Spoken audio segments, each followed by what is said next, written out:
You know, the biggest issue I think I have and many other people have with Mike Bloomberg and how he's defending his stop-and-frisk record is that he doesn't seem to know what he's defending.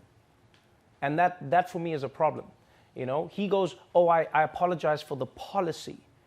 And people are not as angry about the policy, I think, as how the policy was targeted. Because for so many years, especially in America, black people have said, hey, the police are targeting us just because we're black. They treat us like we're all criminals. They're not just trying to go for criminals. And what would people say? The people, oh, you're overreacting. Cops are not just going to throw you against the wall. You must have done something. And I can imagine for a long time, for many black Americans, it must have felt like being gaslit. You know what's happening to you. You say what's happening to you, and people are like, that's crazy. And I can imagine how for many white people in America, they're like, that is crazy.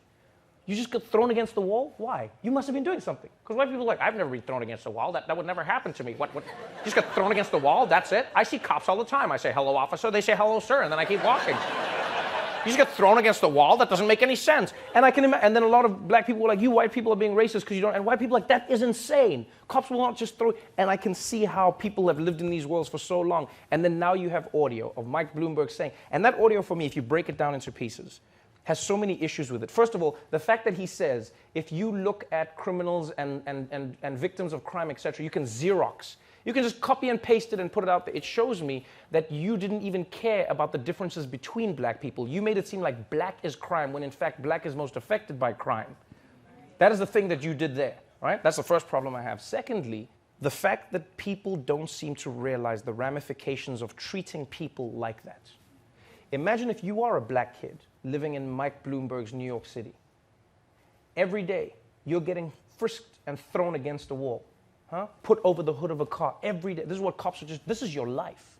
Now imagine if you are a black kid who lives in this world. A cop gets you, throws you into a wall. You got something, no. You carry, next day it happens again, maybe next week, maybe next month, whenever it is. At some point, what do you say? Fuck the police. Yeah? And then you get people like, why don't you respect the police? Why don't they respect me? They don't protect and serve me. These people come and throw me against the wall and treat me like a criminal. You know what I mean? And then what does that kid do one day? They see the cops, they go, screw this, I'm not staying around for this. They run away. The cops pursue. Now they catch you. What are you? You're evading arrest. You're resisting arrest. Now you get arrested for resisting arrest. Then you go to jail. You can't afford bail. Now you're in prison. What does prison turn you into more likely than not? A criminal. Right? And even if you don't become a criminal because of that, you are still in the system now. We've seen how these kids get locked up. They can't afford to come out. Now they are living a life of crime without being a criminal. And then you're just like, oh, but these kids spend all their time in jail. How did they get to jail? Why were you running from the cops? Because I was tired of being thrown against the motherfucking wall. I'm not going to stick around for that. I remember that in high school. I didn't wait. The bully came and I was like, oh, shit. And I was gone. I wasn't going to stand there and be like, yeah, well, good afternoon, bully. Nice to see you again. Different thing today, yes? Are we going to talk this out? No, at some point you knew the bully was going to do what he's going to do, so you ran before they even got to you. And then people are like, why are these kids running away? They don't respect the police. But do the police respect them? And that is something no one can deny. If you've ever been in a rich neighborhood specifically, not just a white neighborhood, but a rich neighborhood, you will see the relationship that police have with those communities. It's very different because they know if they throw the wrong person, search the wrong person, frisk the wrong person, that person knows someone powerful enough to make sure that their job is in danger.